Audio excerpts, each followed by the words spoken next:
Saat saya coba iseng-iseng bertanya iPhone seri 14 apa yang paling laris, ternyata jawaban orang-orang itu kompak.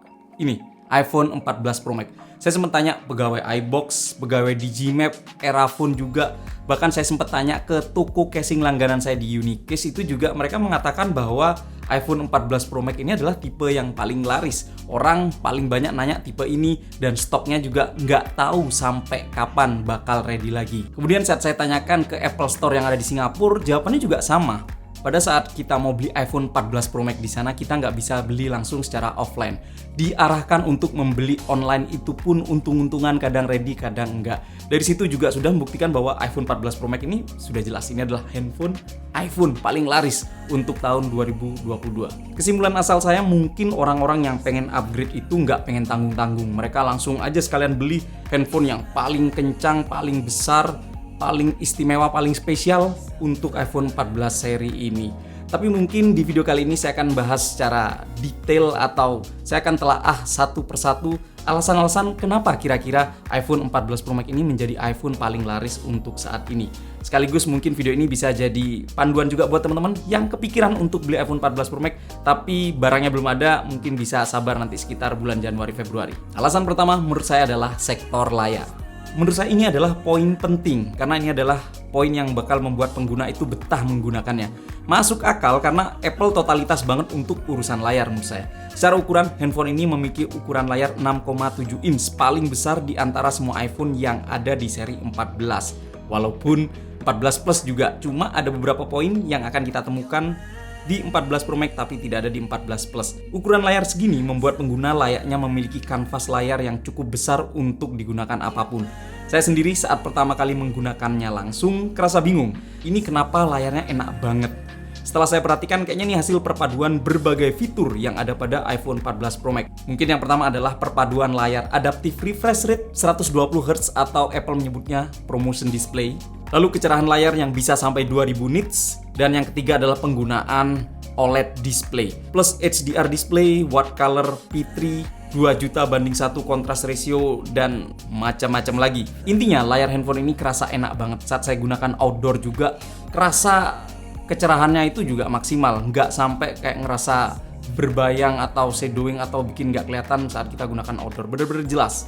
Serta warna yang ditampilkan itu juga kerasa natural. Spesial untuk warna natural yang saya sebutkan barusan ini berkaca pada kebanyakan smartphone flagship Android punya warna yang over vibran. Saya sendiri sangat suka warna natural pada iPhone ini dibandingkan dengan handphone macam Samsung, Oppo, Vivo yang kadang menurut saya layarnya itu over, warnanya itu terlalu berlebihan. Untuk Dynamic Island, saya setuju kalau misalnya ini masih gimmick semata sementara ini. Karena kita tahu bahwa ini sangat berguna banget untuk kita bisa berinteraksi dengan aplikasi yang ada di belakang atau di background atau yang sedang kita buka. Masalahnya adalah belum banyak aplikasi pihak ketiga yang memanfaatkan fitur Dynamic Island ini. Jadi saya penasaran ke depannya gimana. Tapi yang jelas buat sekarang masih gimmick. Nggak tahu nanti. Kemudian fitur Always On Display, banyak orang komplain bahwa ini bikin boros handphone mereka. Tapi jujur setelah mendapatkan update software ke 16.1, saya merasakan bahwa Always On Display tidak seboros 16.0. Dan itu artinya kalau misalnya kalian mau menggunakan Always On Display bisa banget. Dan saya sendiri sebenarnya agak tidak terlalu suka Always On Display pada iPhone. Karena dia menampilkan gambar seperti gambar yang diredupkan gitu wallpapernya. Efek negatif yang saya rasakan adalah saya ngerasa kayak handphonenya itu sedang nyala dan kayak sedikit-sedikit saya toleh. Karena kebiasaan saya kalau misalnya layarnya nyala ada notifikasi. Dan itu akhirnya kayak ngerasa sedikit-sedikit ada notif, sedikit-sedikit ada notif. Padahal enggak, itu cuma wallpaper yang menyala gitu aja.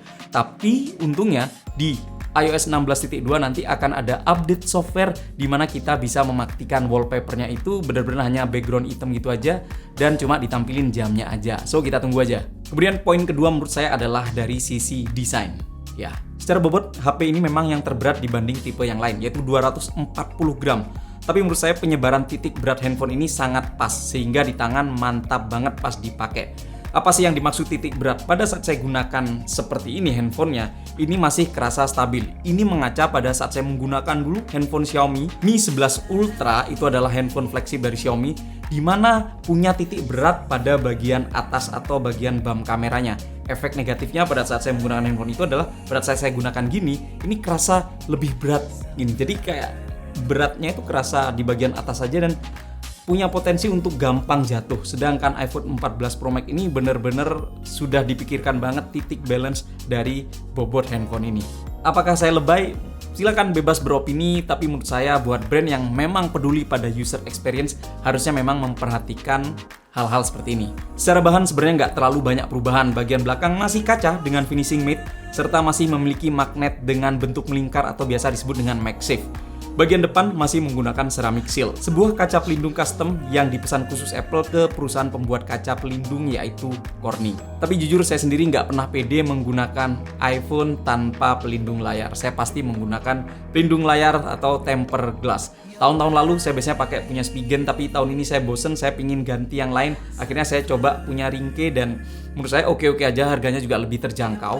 Dan rasanya juga enak, licin, smooth, mau ganti-ganti case pun tetap aman. Ini bukan endorse ya, tapi ini bener-bener saya rasain sendiri. Kemudian bahan sampingnya ini masih seperti iPhone seri Pro sebelumnya, yaitu berbahan stainless steel.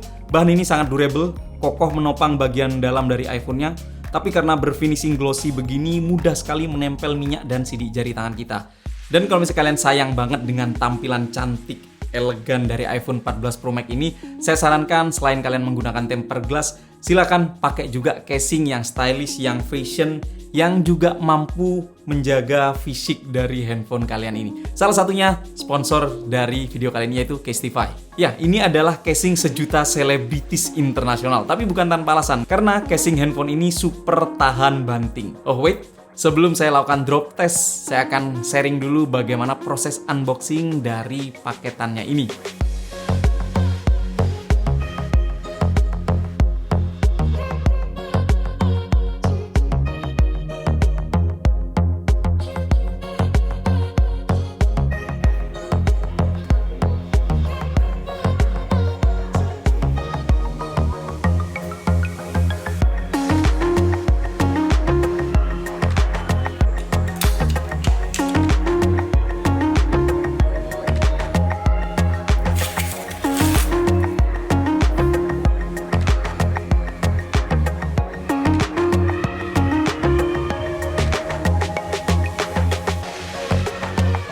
Wah.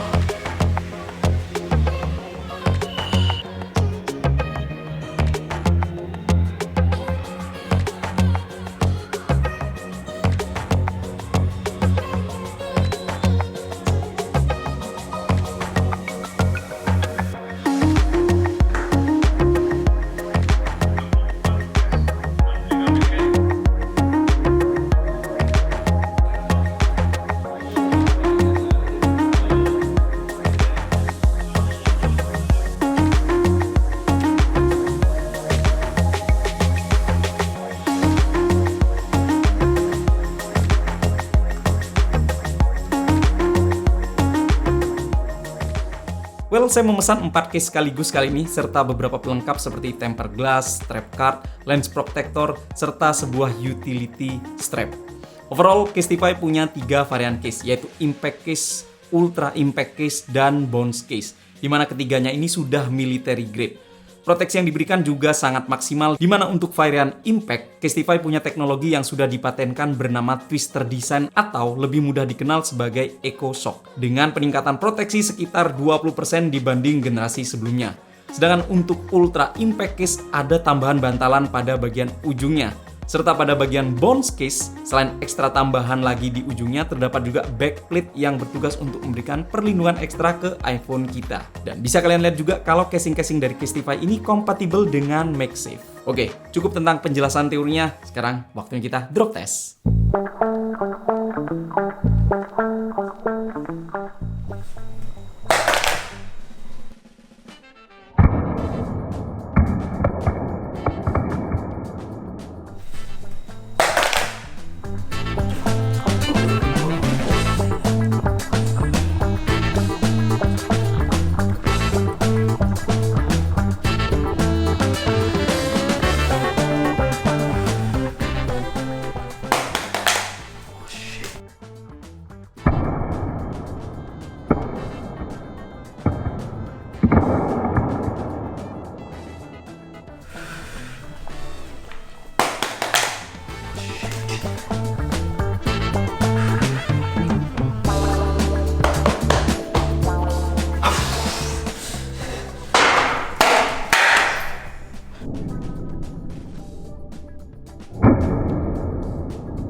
Tempered glassnya.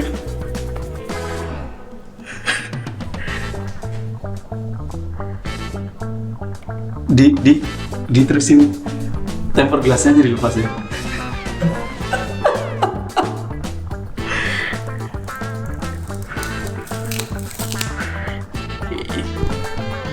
Tempered glass pecah. Smartphone aman. Aman kan? Aman. Aman kan? Aman.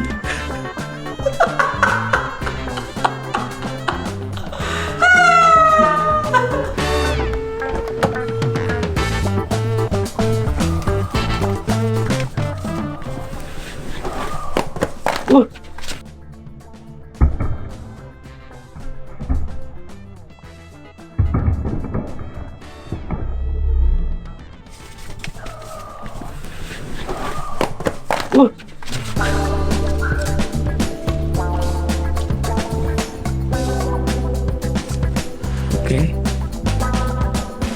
Good. No problem. Iya, ya sudah. Nanti kamu udah nyampe tinggal telepon saya lagi. Ya, makasih ya Pak ya. Ya.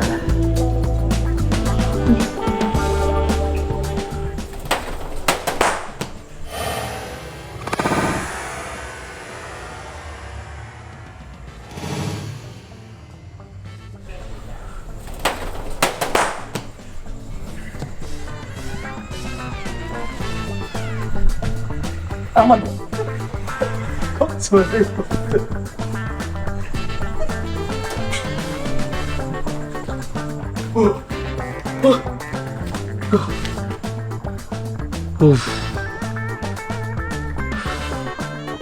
Aman sih.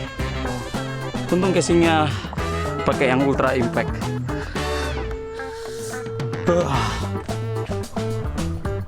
Tinggi juga ya.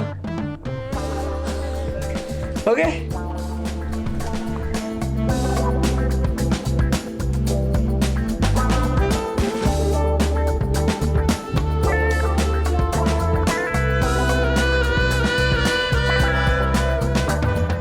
Dan tenang aja, handphonenya sampai sekarang masih mulus, bisa kalian lihat.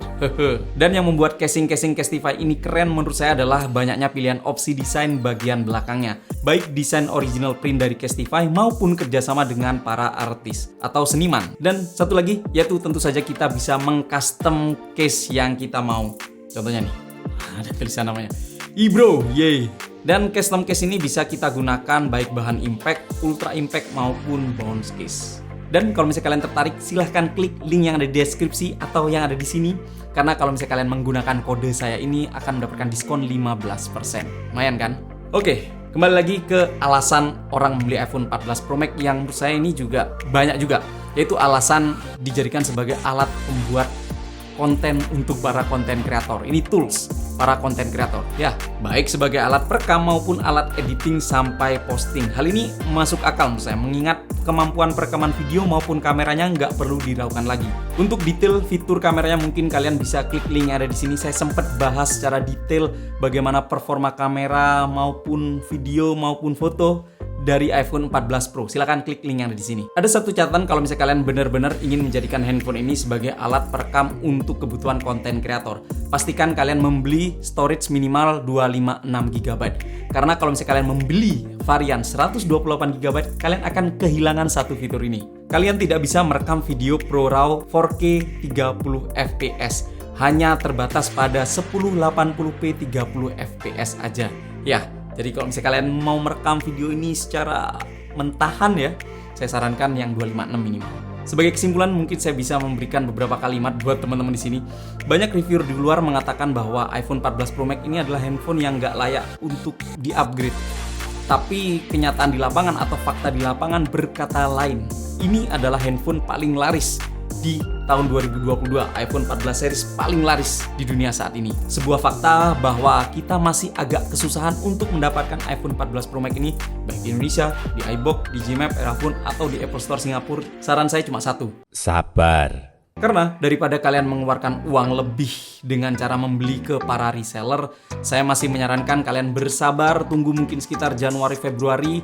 Karena begitu kalian misalnya bisa membeli dengan harga normal, barang masih mulus, IMEI terjamin, itu akan memberikan kepuasan tersendiri buat kita yang memang ingin upgrade ke iPhone 14 Pro Max. Well, itulah dia video kali ini. Terima kasih sudah menyaksikan sampai selesai. Jangan lupa like, share, dan subscribe. Saya Bro Kumar pamit. Sampai jumpa di video selanjutnya. Bye-bye.